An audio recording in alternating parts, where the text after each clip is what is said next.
The story begins in the warm, flickering glow of a campfire, where a group of friends, typically 4 or 5, have gathered for a night of drinks, laughter, and shared ghost stories.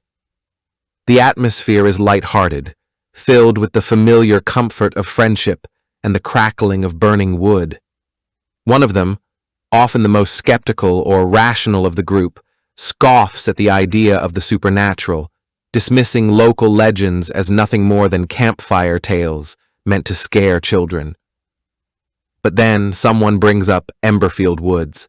The name alone carries weight, an unspoken dread that lingers in the air. The friend who mentions it does so with a knowing smirk, as if daring the others to challenge the story. They recount the legend. No one who enters Emberfield Woods ever comes back. Some say it's cursed. Others whisper of an ancient force that lurks among the trees, waiting. There are rumors of missing hikers, hunters who vanished without a trace, and even entire families who were never seen again after stepping past the tree line. The group reacts with a mix of amusement and unease. The skeptic rolls their eyes, insisting that it's all superstition, just another creepy forest story blown out of proportion. The others might laugh along, but there's a tension now, an unspoken curiosity. Someone suggests they go there tomorrow, just to prove it's nothing. A joke at first, but then the idea takes root. What starts as drunken bravado slowly solidifies into a plan. They'll go during the day, when the woods are just trees, and they'll take pictures to prove how silly the whole legend is. The skeptic is the most vocal about it, eager to debunk the myth once and for all. The others agree, some with nervous laughter, others with a quiet hesitation they don't voice. But as the fire burns lower and the night deepens, one of them, perhaps the quietest of the group, glances toward the distant tree line. Just for a moment, they swear they see something move in the darkness beyond the firelight. A trick of the eyes, surely. They don't mention it. By morning, the plan is set. They'll enter Emberfield Woods, and none of them will return. The morning arrives crisp and bright, the kind of day that makes the idea of cursed woods seem laughable. The group piles into a car, still buzzing with the remnants of last night's bravado, their moods lifted by sunlight and caffeine.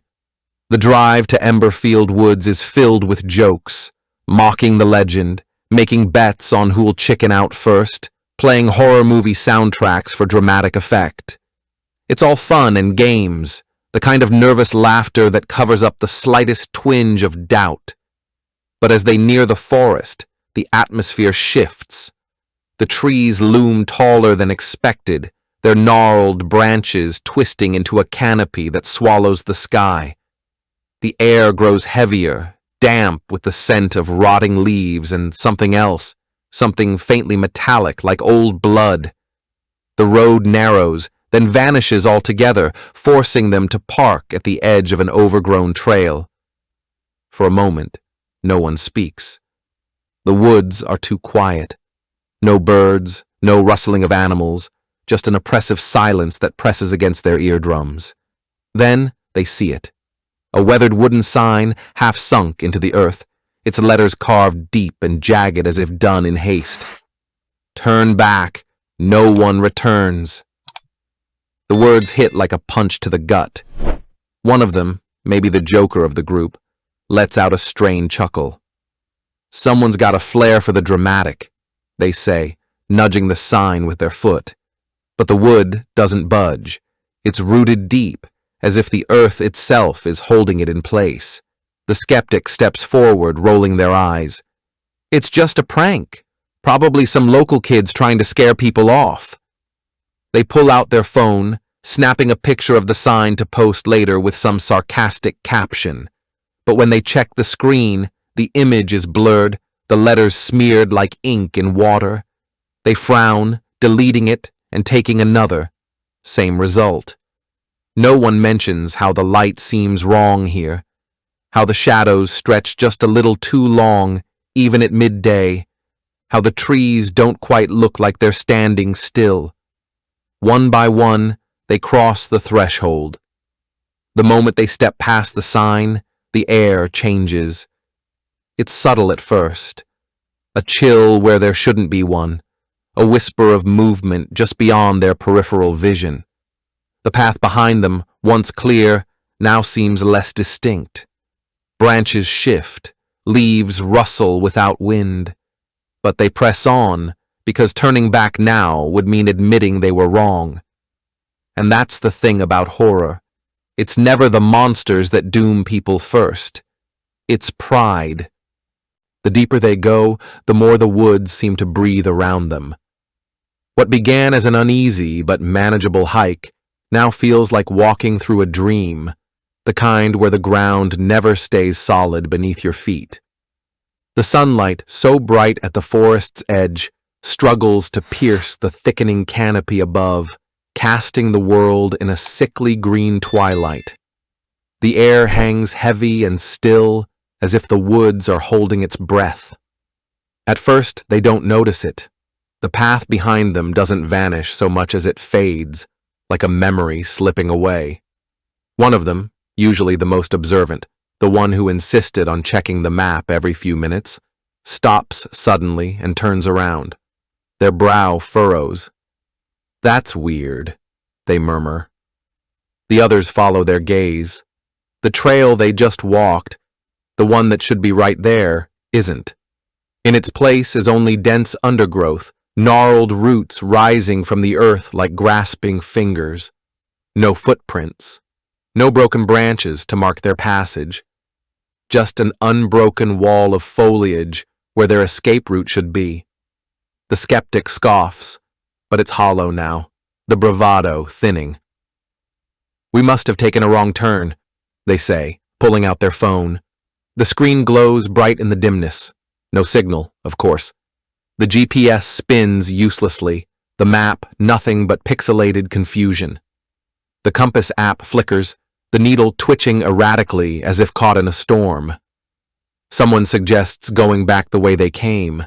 They take a few steps, pushing through the brush, but the woods don't allow it. The trees seem to shift when they aren't looking, branches knitting together tighter, roots twisting up to block their way. One of them stumbles, swearing as their ankle catches on something that wasn't there a second ago.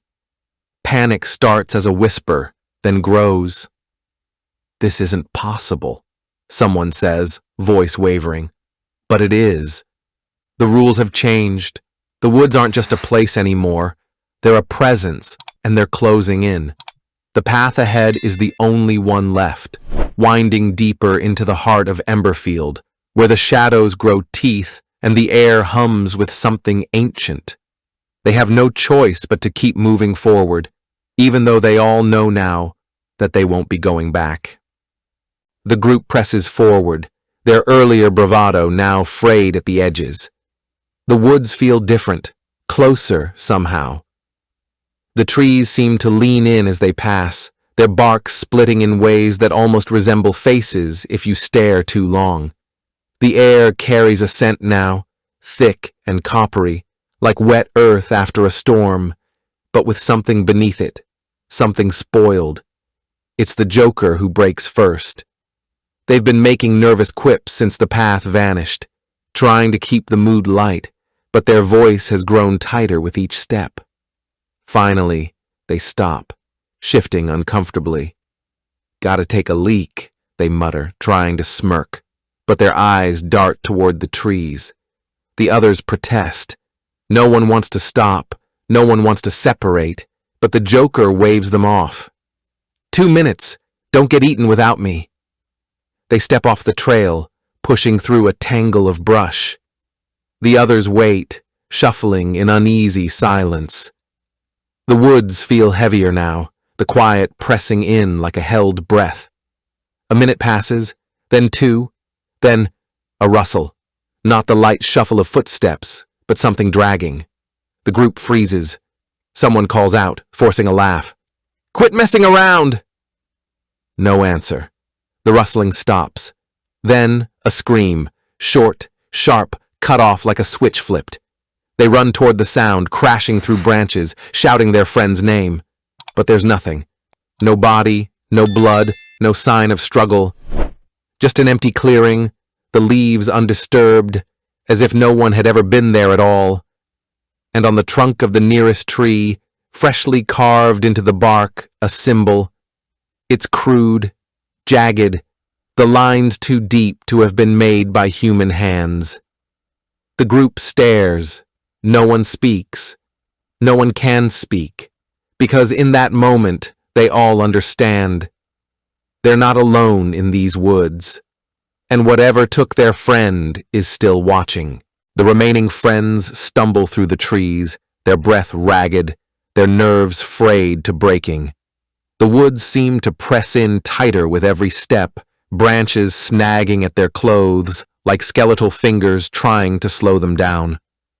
The light has dimmed further, though it shouldn't be dusk yet.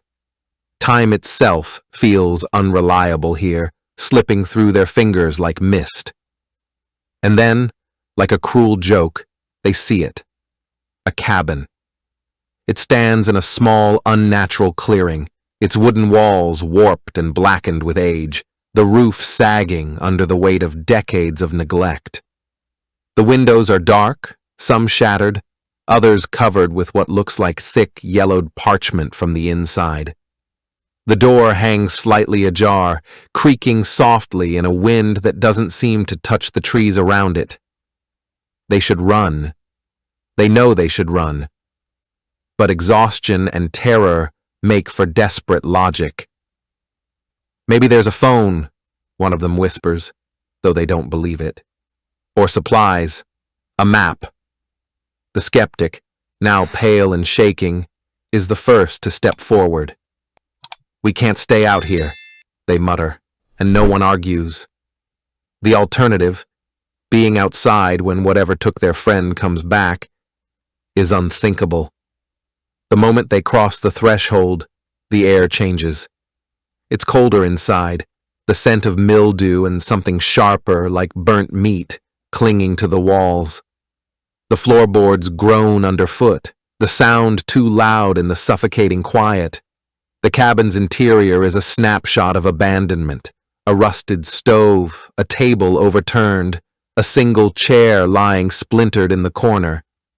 And then they see the journals, stacked haphazardly on a shelf, stuffed into drawers, some even scattered across the floor. Dozens of them, their covers cracked with age. The pages are filled with frantic handwriting, the ink smeared in places where the writer's hands must have shaken. Day 3. The trees move at night. No matter which way we go, we always end up back here. It's in the walls, it's in the walls, it's in the...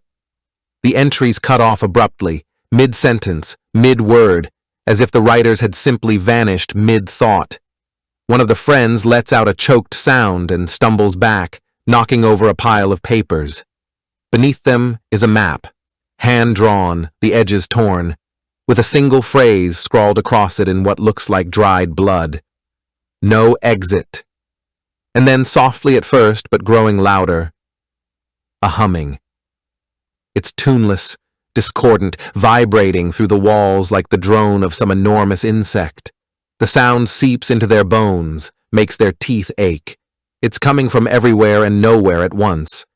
The friends freeze, because they all realize the same thing at once. They're not alone in the cabin, and whatever is here with them has been waiting for a very long time. The humming swells in the darkness, vibrating through the rotting floorboards and crawling under their skin like static. It's not a sound that belongs in a human throat, too deep, too resonant, as if the trees themselves are singing. The last flicker of daylight through the broken windows dies, plunging the cabin into near-total blackness. Someone fumbles for their phone, the screens glow, casting jagged shadows that twist up the walls like grasping hands. Then, a breath. Not theirs. Not human. Wet. Guttural. Hungry. It comes from the corner where the darkness is thickest, where the shadows don't move with the light. The air there warps, as if heat rises from invisible flesh. The friends back away, pressing against the wall, their pulse throbbing in their throats. The skeptic opens their mouth, to scream, to pray, but the humming shifts, pitching upward into a sound like splintering bone. And then it steps forward. They don't see it all at once. The mind rebels, shattering the image into fragments. A silhouette too tall, its head brushing the ceiling, limbs jointed all wrong. Skin like bark, peeling back to reveal glistening muscle beneath. It doesn't move. It unfolds, segments of its body sliding apart and reforming with a sound like wet branches snapping. The humming never stops. If anything, it grows louder, vibrating in their skulls until their vision blurs. One of them whimpers, the sound swallowed by the drone. The entity cocks its head, if it has a head, and the humming stutters into something almost like laughter. The bravest of them, the fool, grabs the splintered chair and lunges. The wood passes straight through the entity's chest, as if through smoke. The chair clatters to the floor. The humming stops. Silence. Then, the entity's hand, claw, talon, whips out, too fast to follow. The brave one is yanked off their feet, suspended in the air as the thing drags them close. Its mouth opens wider, wider, the thorns inside flexing like fingers. The last thing the others see before they bolt into the night. Their friend's legs kicking wildly, then going limp as the entity's jaws squeeze. The last survivor runs blindly through the trees, their breath coming in ragged, panicked gasps. Branches tear at their clothes and skin, but they don't stop, can't stop, not after what they just saw. The entity's humming still echoes in their skull, a relentless vibration that makes their teeth ache. They don't know where they're going. There is no where anymore, just the woods, endless and hungry. Then, like a cruel trick, the trees thin. Moonlight spills across a clearing they don't recognize, one that wasn't there before. In the center stands the cabin again, its door wide open as if inviting them back. They sob, shaking their head. Number no, not there, never there. But when they turn to flee, the trees behind them have knitted together into an impassable wall. Something moves in the dark between the trunks. Not the entity, them. Their missing friends stand just beyond the tree line, pale and hollow-eyed, their faces slack. One of them raises a hand, fingers curling in a slow, beckoning motion. Their mouths don't move, but the survivor hears them anyway. A whisper, not in the air, but in their mind. You don't have to run anymore. The survivor stumbles back, their heel catching on a root. They fall hard, their heads striking the ground. Vision blurs. When it clears, their friends are closer, too close, and they're smiling. The survivor screams, or tries to. The sound strangles in their throat as the humming returns, swelling from the earth itself. The trees shudder. The air thickens. And then, from the cabin's doorway, the entity emerges. It doesn't rush. It doesn't need to. The survivor scrambles backward, but their hands sink into the soil as if it's quicksand. The ground pulses beneath them. Roots slither up their arms, pinning them in place. Their missing friends watch, silent, as the entity looms over them. Its thorned mouth peels open. The last thing the survivor understands, before the dark swallows them whole. They were never getting out. No one ever does. Thanks for watching. If you enjoyed this video, hit that like button, subscribe, and ring the bell for more. Let me know your thoughts in the comments. I'd love to hear from you. See you in the next one. Bye for now.